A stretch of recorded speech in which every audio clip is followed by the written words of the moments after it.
Hello, this is Vulturefire, and this video is going to be an introductory guide to Shah'Ru.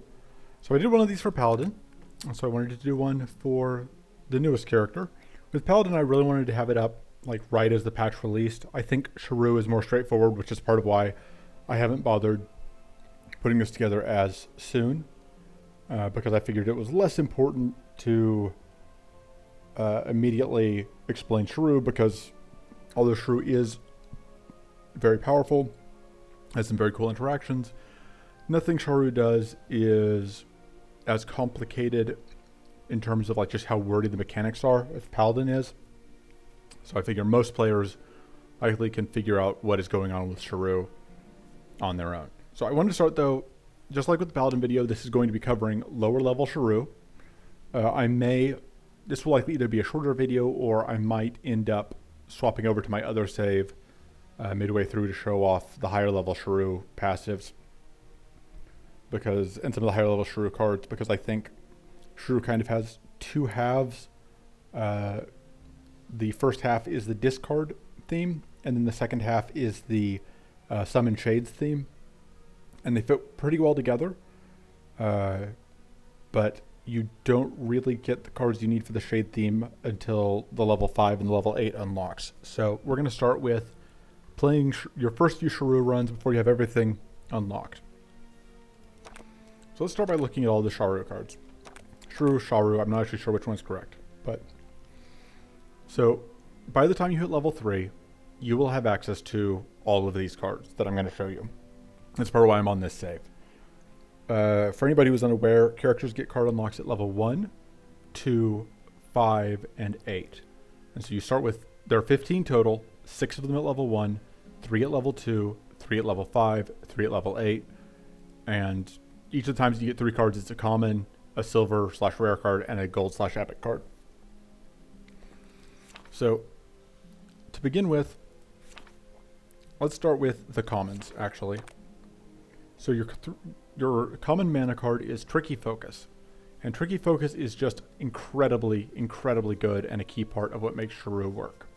So Tricky Focus is you gain 2 mana, you discard 1, and then if you do, create 1 Serrated Shiv. And so when it says discard 1, that means discard 1 card from your hand. And so the Serrated Shivs are one of your, so you have 4 total types of Shivs. Leeching Shivs are silver rarity because there aren't any commons that make them. But these are your sort of 3 debuff Shivs, and then reactive Shiv, which you get from the level 1 passive. So these 3 you can only get from you get from Shah'Ru cards. This one you get from Shah'Ru's passive. So Serrated Shiv is the Bleed Shiv. You deal 1 damage to any enemy and you give it Bleed 1. Shah'Ru's 3 debuffs are Bleed, Poison, and Leech.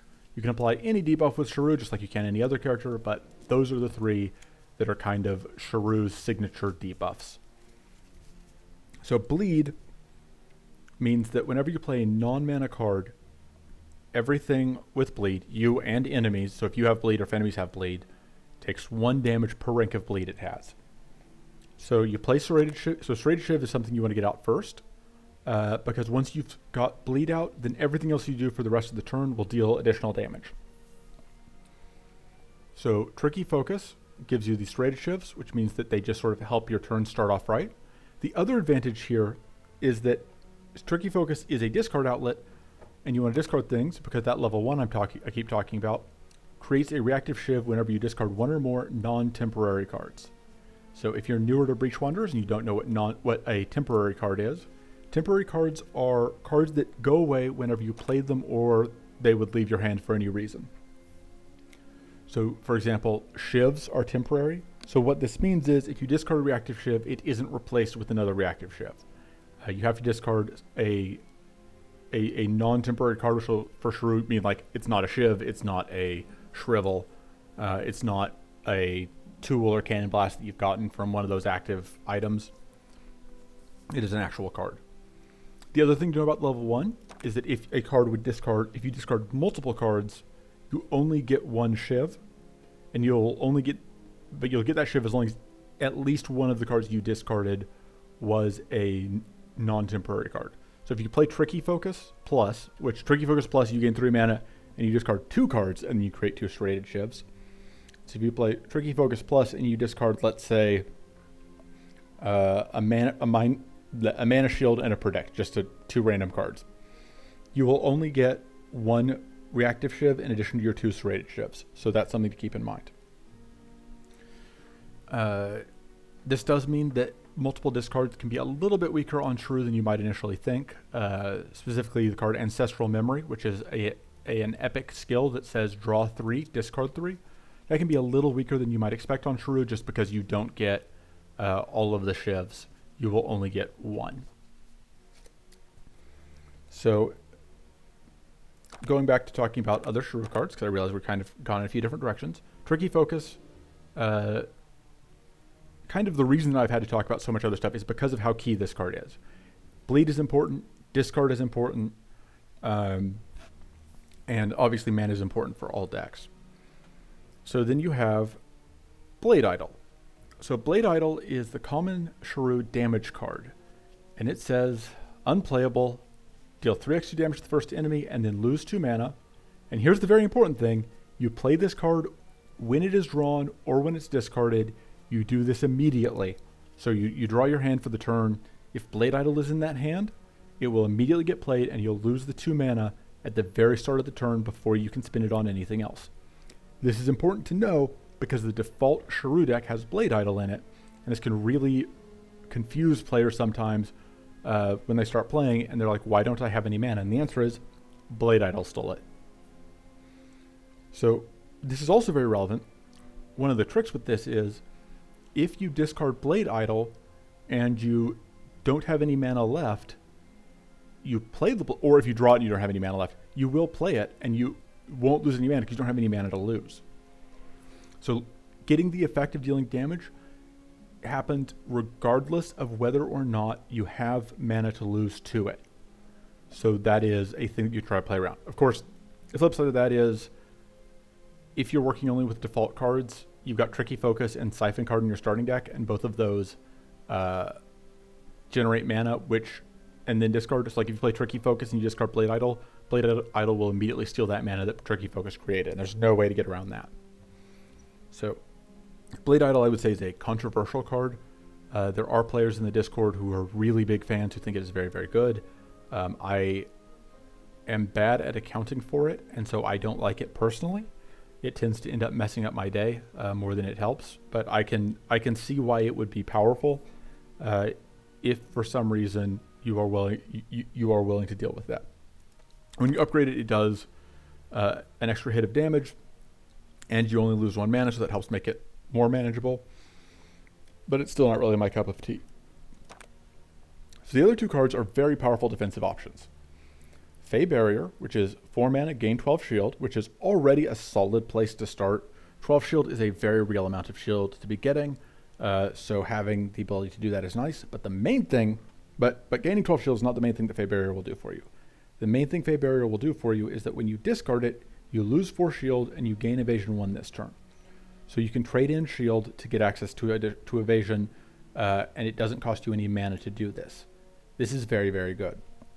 This gives you, in your starting deck, a way to get free evasion. It's evasion this turn. You can't stack it long term. But evasion is one of Shah'Ru's primary defensive tools. And the fact that this can be evasion, or if you need it to be shield, for example, because the thing that's going to deal damage to you is poison because you're fighting Demented Munchroom, you can play it and you'll get a very reasonable amount of shield. 12 shield is not nothing. That will actually have an impact and will actually save you a good amount of incoming damage. Venomous Maneuver is 2 mana, you gain evasion 1 this turn, and you create 1 poison shiv if you have no shield. This can be a little bit awkward in the starting deck to get rid of all your shield, although it does mean that you are rewarded for taking things that are minus max shield. And obviously it goes well with Fey Barrier, because Fey Barrier will let you get rid of your shield. So that's the other thing with Fey Barrier. I mentioned that, like, with Blade Idol, you get the damage whether or not you have the mana. With Fey Barrier, you get the evasion whether or not you have the shield. If you discard Fey Barrier and you don't have any shield to begin with, you'll just get the evasion 1 basically for free. So that's very important to know. So I want to go ahead and throw in some of these just so I can quickly when I'm done with this, show how the character kind of works. Let's do that. Let's do deadly injection. That's going to be relevant. Let's do... I don't think I want introspection, but I might. I'm trying to think what else this deck would really want. What else this character would really want. Hone's okay, but Shah'Ru largely does low damage, which makes it harder to get value out of Hone.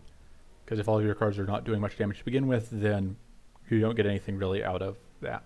Moonlit Reverie seems fine, because the Frail doesn't matter if you're not planning to really gain shield most of the time. And aside from that, I think we probably do want card draw, which I think we're going to go with the introspection. So the other Shah'Ru cards, though, the higher rarity ones. So there's Irritating Dust, which is trigger bleed 5 times on any enemy. I don't tend to like this. It is fairly difficult, even with all of the cards unlocked, to get enough bleed for this to be consistently valuable. If you even if you're at, like, say 3 bleed, that is 15 damage for 1 mana, which is good, but the floor of this is 1 mana to do no damage. It has a chance of completely whiffing. It also has a decent chance of doing like 5 damage. Now, the upside of that of that situationalness in Shah'Ru is because Shah'Ru can discard cards, very often what you'll end up doing is you'll just discard Irritating Dust to Tricky Focus or Siphon card, and you're fine, because you don't actually care. So you discard it and you're fine because, like, it was just, you had to discard something anyway, this card wasn't going to do anything for you, and so you can just pitch it when you need to. But I think ultimately, in my experience, it hasn't been relevant often enough to justify the spot, even if it isn't actively, bad for you. So, not the worst card, but it needs, and there is obviously a theoretical possibility where it could do very good work, but I think that it is far too common for it to just kind of be okay, even when it's even in the best situations for a deck. So Fey'Ruz, create 2 Leeching Shivs, you lose 8 health, and you play this when discarded. So Fey'Ruz is very good, but with a caveat, which is you need a way to compensate for the health loss. It does have the benefit that you do get the leech. So if you use you can use reactive shivs, which I haven't talked about what they do exactly yet, but we'll get to those. So Fey'Ruz will, if you can trigger both of those leeches that it gives you, will give you back 6 of the 8 health you lost. But you're still down 2 health, so you will need some way to compensate for that. Now, that's not too difficult. All you need is any other leech source or any other health gain source at all, even something relatively minor. But you do have to keep in mind that Fey'Ruz is going to slowly bleed you out. Of course, upgraded is actually very good, because now, once you've upgraded it, you will only lose 6 health, and you're getting 3 Leeching Shivs, which makes it a net positive on health if you can trigger all 3 leeches. Fey'Ruz is a pretty good card because it is a thing that you can discard to get additional damage. As long as you can manage that health loss, it is basically just additional bonus damage that you can get, which is a great thing to have. And Leeching Shivs are 4 base damage, which is pretty high, which is the highest of any of the Shivs. And that's not a ton of damage, but it's not nothing. And it can add up pretty quick, especially when you're getting 2 of them right off the bat. So this will do basically 4x2 damage plus the bonus 3x2 from the leech, which is all told a pretty good amount. Mind Sap. Gain 3 mana if you have no shield. When discarded, lose 3 shield and gain 1 mana. So this is another one in that same sort of theme as the Fey Barrier and the Venomous Maneuver, where you have Venomous Maneuver that cares about you not having any shield, similar to Mind Sap, and Fey Barrier, which loses you shield on discard and then gives you a bonus.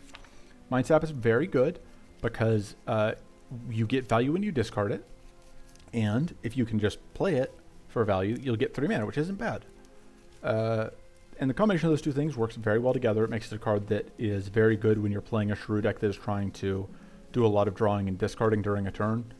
For example, you play Contemplate, which is draw 3, discard 1. It's great to just draw 3 cards, discard the Mind Sap. You got a little bit of a refund on the Contemplate. All of that. Good stuff. Handful of Knives. This is a very powerful card. So unupgraded is somewhat mediocre. If you don't have it upgraded, you will get one of each of the 3 debuff shivs. So 1 bleed shiv, 1 poison shiv, 1 leech shiv. And that's fine. That amounts to a total of 6 damage from just the raw damage, 1x2 plus 4 from the leeching, and you'll get another 3 from the bleed, assuming you play the bleed one first, and then you've got another, like, 5 plus 3. So you got 8 plus another 2 plus another 1. So like 11 from the leech and the poison. If you count all 3 of the leech, if you count using up all of the poison, which isn't too hard to use for this character. So you've got like, I don't remember, I can't do math. That was 11 plus 14 plus 6. So it's about 20 damage for 3 mana, which is fine. It's not the most ridiculous, but it's not bad. And of course, if you have anything else to follow it up with, you get more bleed. But the trick is, this is a gold card, which means you can upgrade it immediately after taking it. And the upgrade is very, very good. Because once you've upgraded it, now you're getting 2 of each shiv. The shivs are not upgraded. You just get 2 of them. Which means that now you're getting 2 bleed, 2 poison things, 2 leech things, or 10 poison and 2 leech. And that means you have 6 free strikes to play. Which, if you have any of the items that give you a bonus to strikes, is a huge amount of value. You know, that is, it will get plus 6 damage for each rank of powerful you have because it's 6 hits. It will get plus 6 damage from any plus 1 strike damage you have. If you have something like Abyss Dagger or, God forbid, Serrated Cleaver, and you're now applying 1 bleed for each of these, it is just a maelstrom of hurt. Yeah, this very quickly does some very crazy things. Handful of Knives is one of those cards where I feel like you put it in your Shah'Ru deck, regardless of what your Shah'Ru deck is doing, and then you just take as many copies as you're offered, and you're happy with it. It also is very good if you can pick up any Elemental runes. If you can pick up, this is incredible with Elemental Strike from the Area 2 mid boss. If you play Elemental Strike, now all of your shivs do 2 of each element, and you've got 6 of them right away, which means that is enough to get the first shock, freeze, and arcane proc on any normal or elite enemy, and you'll get still the shock and the arcane on even a boss. You just won't get the frost with just 6 attacks. And all of that is incredible. Eviscerating Strike is a card though. So Eviscerating Strike and Irritating Dust are the 2 Shah'Ru cards that I think are just kind of the most disappointing. Irritating Dust is the most disappointing. Eviscerating Strike is not terrible, but often underwhelming. So it is 3 mana, deal 2x4 damage to the first enemy, upgrade all your shivs. So the upgraded shivs, basically you get double the damage and double the debuffs from the debuff shivs, and reactive shiv deals 6 damage instead of 2, but more importantly, it no longer costs any mana. The problem with Eviscerating Strike, and Eviscerating Strike Plus is pretty good because it goes down to 2 mana and does 3x4 damage, which is a pretty good rate. 2 mana for 3x4 damage is a lot of hits, a decent amount of damage, and a pretty low cost. The downside to it is that it can be very difficult to line this up with enough shiv upgrades to feel worth it. And I think this is a card that kind of has a problem that you can have with open-ended cards where you will get, because the theoretical, like, Breach Wanderer's Christmas Land version where you get, you play it right after Handful of Knives, you upgrade 6 shivs and you just feel amazing. And so every time you only upgrade 2, you feel pretty bad, even if that's theoretically reasonable. And I think that it does fall victim to that a bit in how I evaluate it. But overall, I tend to find that it is a difficult card to justify running just because it does need you to line up other things with it to feel good. And if you're only upgrading reactive shivs, it feels pretty meh. But all that said, it is still a 2x4 hit, or it is still a 4x hit for cheap. The upgrade is still a very efficient damaging card, so that's fine. And especially early on when you don't yet have access to other cards, I think it's a lot more appealing. So that's all the Shah'Ru cards. I do want to do a couple fights real quick. I think this is my fresh start list. I just want to make sure that I've got all the Shah'Ru cards that I actually want to show off in the list. Okay, so we're just going to do a couple fights real quick to show off what all the character does. Oh, so the other notes on the passives for level 1 and 4. You always start combat with 1 stack of non-temporary evasion, so that'll just last until you would get hit, and then you just evade that attack, which is nice. And you get more evasion, and you get a rank of powerful every time you kill an enemy. Now, The bit about killing an enemy, not likely to come up much until you get later in. So I do think I will want to show off the higher level Shah'Ru cards, again, either in this video or another one. But for now, the level 4 passive, I think you need the level 5 cards for it to really start paying off.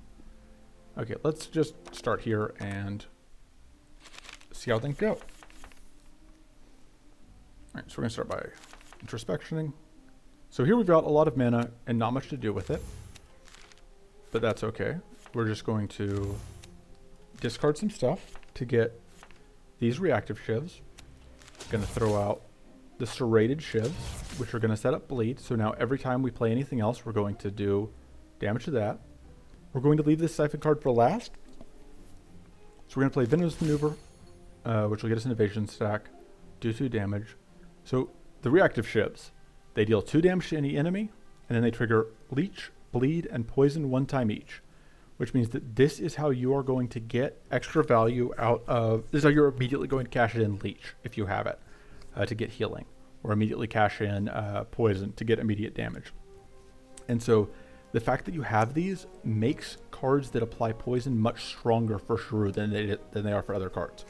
There are other cards you can run in other characters that will let you trigger poison, but you will be able to get reactive shivs basically 1 or more of them every single turn you're playing Shah'Ru, which is very nice.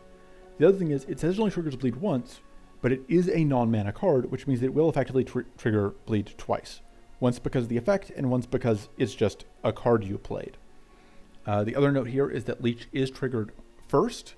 So the order is leech, then bleed, then poison. So what that means is you first trigger leech, so you'll get that healing if it's available.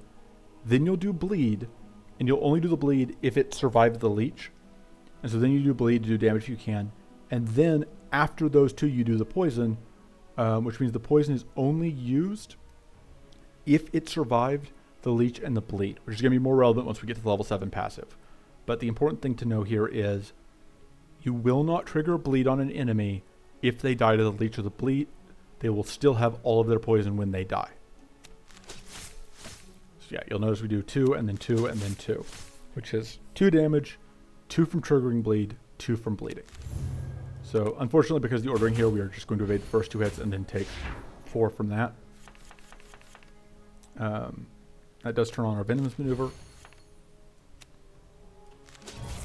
Let's go ahead and just kill you off and get some wets. So yeah, that thing died. We got Thornberry died. We get a powerful. We have a ring of evasion that doesn't go away. Good things. I should have started with this so that I could get out that bleed. You want to get out the bleed as soon as possible so you can start getting value for it. The other nice thing is because we have these low damage cards, they will help us plink away at plated, because plated is reduced by 1 whenever we play an attack or status card that it is able to fully block. It is worth noting this particular enemy puts up temporary plated, that's why the number is yellow, so that's not as important that we're able to kill it, but it is worth knowing. So now we have a choice on what we want to actually keep. I think the answer is that we might want to play this Deadly Injection, because that is going to give us, but then we can't play both. So Shah'Ru often makes you make these like tricky mathy decisions on what you discard. So we play the Deadly Injection, and then we discard a reactive shiv, and we play the other reactive shiv, and that would get us 15 poison damage. Or we discard the Deadly Injection, we just play the 2 reactive shivs, and we get more bleed damage. I think this is the play. When in doubt, I just kind of eyeball it and assume things will work out. And Shah'Ru is powerful enough that normally it does work out. We don't need that.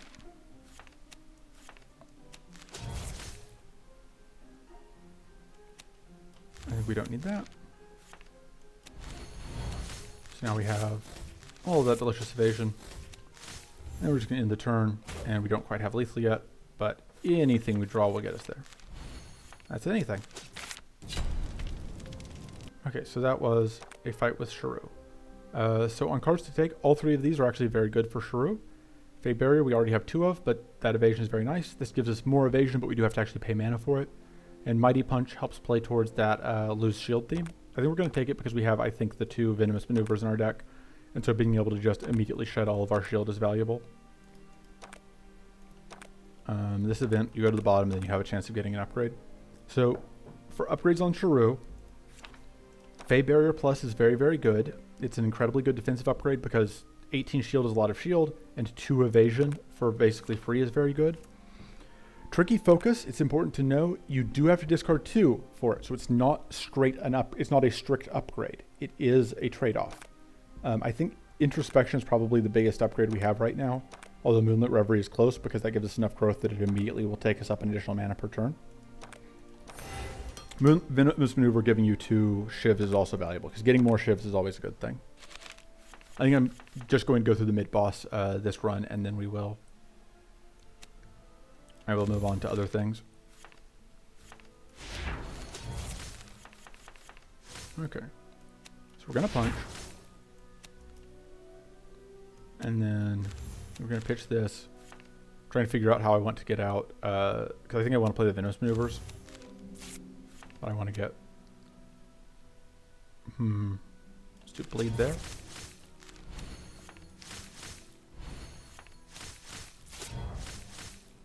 Trying to think, will this kill you? That'll do 5 plus 2 is 7. Yeah, this will get close at least. And then, yeah, that'll finish. Like I said, true math can be tricky. So we are going to be shocked, but we're not really going to have to care. Which is nice, because caring is lame. We do that. We can just ponk for damage. And then we get the poison kill. Very straightforward, very simple, very effective. None of these are the bestest thing. I think we just take the Deadly Injection. This is solid, although I don't think we have any ways to leverage it right now.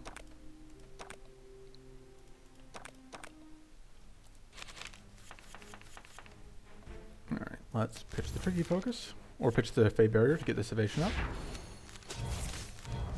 And then we are going to just do this to immediately pop in for a bunch of damage. And we get more damage. Let's start by drawing cards.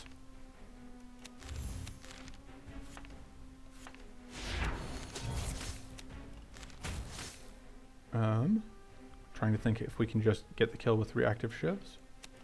Pretty sure we can. And then that should be lethal. Yep. Shocking Grasp is normally good, but the problem is so many of our cards are going to deal so little damage that it's just not worth anything. So we'd rather have the card draw. Here, I think... So Venomous Maneuver is actually very good with Mighty Punch. So this gives us 2 evasion, then we get 2 of the poison shifts, which means that it is twice as much poison, which is very good. So I think we're going to take that. Moonlit Reverie is still very tempting, but we aren't going to go too far in this run, and we are going to close out fights pretty quick. So see what we get out of that first. Okay.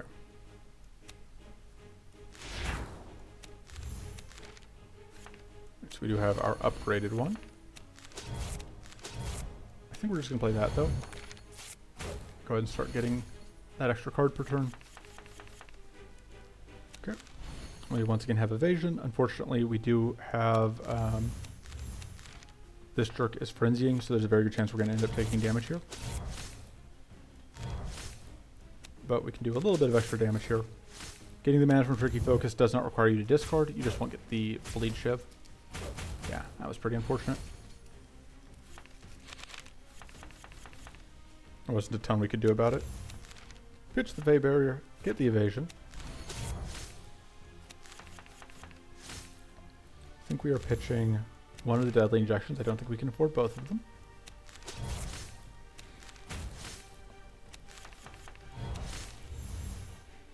Moonlit Reverie is very good because that will get us up to the extra whatever stack. I think we're just going to pitch this because we don't need... Oh, but there is the Frenzy stack, so there's a chance that we will need the other evasion. I may end up regretting that. Yeah, we'll see if I end up regretting it.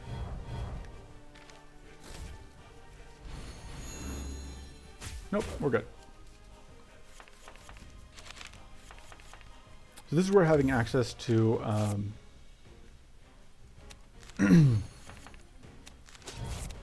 having access to whatever would be nice. Leech would be nice because it would just give us a little bit of healing to be able to get going. Oh, that wasn't quite lethal. This will be from the poison. But hopefully we can get a handful of knives. So I'll get to show that off real quick. We will take Cursed Horseshoe because having card draw is always good. Although Cursed Horseshoe is riskier on Shah'Ru than it is on most characters. We will end up freezing ourselves against Frost Barrier here. But that's fine. Let me think.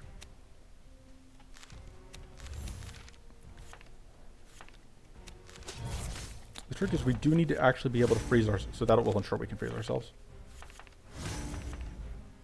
So let's do that. Let's do 1, 2. Oh, so we're going to freeze ourselves. We're not going to get to apply the leaf, which is unfortunate.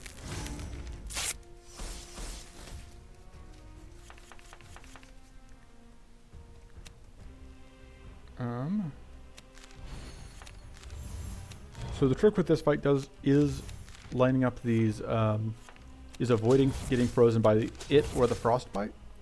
This is going to work out just perfectly. We are going to end at 14. And then any hit here is going to get us frozen. But we have one evasion already, and we can get one more with this. Yeah, that actually works out kind of perfectly. We're going to play this, and then immediately just freeze ourselves. So we're going to evade both these hits. We unfortunately didn't get to play out this is a very bad fight for Shah'Ru in a lot of ways, though. As you're kind of seeing.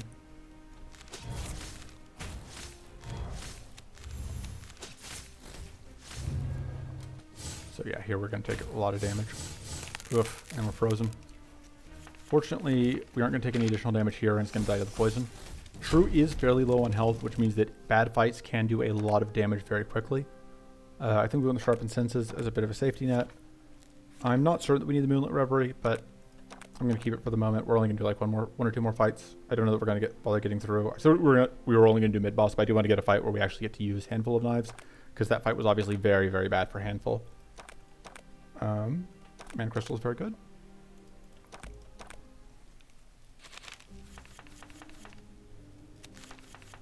Alright, let's Sharpen Senses. Discard that, because I don't think we're going to need it this turn. So one of the things with Handful is you do have to make space in hand for your knives, because you need 6 total. So you need to have, if you have 5 cards in hand, you play Handful. Handful leaves your hand, and then you have, that leaves you with 4 out of 10, which is 6 spaces for 6 shivs. And we're going to focus down, actually I should focus down this one. So one of the things to be careful with here is I do want to get out both of my leeching shivs procs, which means that I don't want to waste the leech on an enemy that is already going to die before it's going to pop the leech, which is why I did things the way I did. Right. So this is actually going to work out very nicely. Unfortunately, we are going to have to play additional cards, and the reason this is unfortunate is that it means that we will get, I think, probably Evasion procced here, or probably Arcane detonated here, because we can't evade and we have whatever. I don't think there's any way we can get, yeah, so we are unfortunately going to take a lot of damage here. I think it was worth it to get out those 2 kills, but it did hurt a bit. Discard. Put Blade there because this one's just going to die off of 1 reactive shiv. And we just have a decent amount of powerful at this point. So we're going to get to evade these hits. And we're going to get to finish off this kill. Probably. Oh, we have a lot of evasion, so even if we don't, it's fine. Yeah. Evade all 3 incoming hits. And then you just die to poison. Arms Race is pretty good. We don't have any actual strikes, I think. No, we do. We have Mighty Punch. So that's actually very good. So Arms Race. The trick with Arms Race is, I'm going to go here and then just go into the boss. Arms Race we can trigger it almost every turn, thanks to being able to discard things. But we don't have to. I'm debating upgrading this Moonlit Reverie. I think this is the point where it's like we either upgrade this Moonlit Reverie or it's going. I think we're just going to upgrade the Brainstorm and probably rest and cut the... Because this is a fight that can potentially go poorly because of these jerks doing Arcane. And so, but yeah, so Arms Race, you can get shivs with the discard or other cards, and then you can draw into whatever strike you're holding, which makes it very good in Shah'Ru, because you'll always meet the condition, and you can make sure that you always actually just draw a strike that is relevant. Let's play a bunch of poison. Punch. And we're just going to do this to get even more poison out.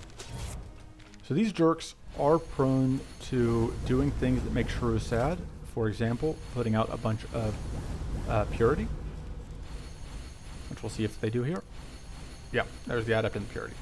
So the Purity will block one of your instances of debuff application, but fortunately, you tend to have a lot of ways to get debuffs out, so it's not too bad. This isn't quite lethal. It will be with that. The question is, do we want to use the Cursed Source Shield? I think the answer is yes. We're going to play that. Pop some of that. And then I think we get shield. Although it may not matter here, and it's possible that getting the shields... You don't have to apply more Purity. It's fine. I promise. Let's do that. Okay. So our goal is going to be to focus down this one if we can. I'm not sure we can, but that's our goal. I think we're pitching that. Okay. We're going to do that. We have... There. Now we have enough space in hand. The reason we're killing this one is because we still cannot evade Arcane. We are not Merly. That is not a thing that is in our wheelhouse. Merly gets that ability at level 7, by the way. If you have played Merly and you're wondering why I'm saying that you can evade Arcane on Merly. You can, but you do have to get a few levels first. Alright, and we got off... We already have a temporary evasion, so we don't need that. And we were able to get off whatever. This one is still determined to be a jerk. So what we're going to do... No, we do actually want that shield, I think. I think we're just not playing Punch this turn, unfortunately. Get rid of one of those Purity stacks. And then, yeah, we're going to actually gain this shield. Gain this shield so that we can deal with this incoming Arcane, which is actually going to detonate on us twice, which is really frustrating because it takes away both of our powerful stacks. Come on, you don't have to do the Arcane. You have other tricks in your wheelhouse. I think we're going to pitch. Because like pitching this doesn't do anything for us. Playing that doesn't do anything for us. We'll get rid of that. We want to draw first before we use the Arms Race because we want to get... That was not the thing I was thinking I was going to play. I'm very awake. We want to get back... We want to get this handful of knives out. I think we are going to play this one, but we don't need to play both of them. The trick is we need to be able to have space in hand. Let's do that. We aren't actually going to have room, the ability to play either of them, it looks like. Which is probably a mistake. Let's see, will that be... Yeah, lethal. And then we're going to get Arcane detonated again. But just the one time this time. But yeah, that's why these guys can be a jerk for Shah'Ru, is just do not have great ways to handle all of this. And like, again, with the Arcane. And it's just like, we don't have... This is not good for us. We are not fans.